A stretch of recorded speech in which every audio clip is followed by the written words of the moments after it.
Now she's inside, set to go now. Oh.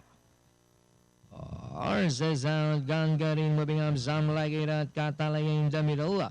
Running by the G Prize Reconstruction. Isa pa, Babes Magic, Casablanca, and Apple Green is racing in last. Gun Gadin by about 2 lengths. And in second is Catalaya, racing in third now, Reconstruction, then followed by Isa pa, Babes Magic, some like it at G Prize, Casablanca, and Apple Green still racing in last. And that's still Gun Gadin by a lane. Catalaya still in second.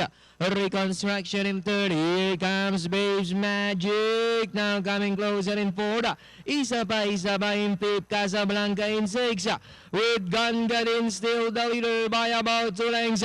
Catalaya still in second. Reconstruction running by the Babes Magic.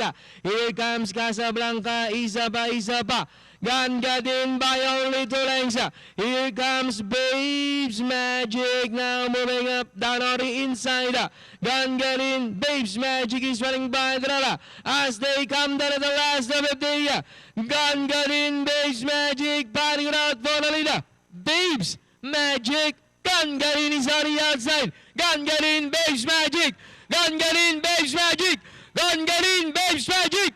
Entering the finish line, it's going to be close finish. Gun Gadin, Babes Magic. Then comes Casablanca.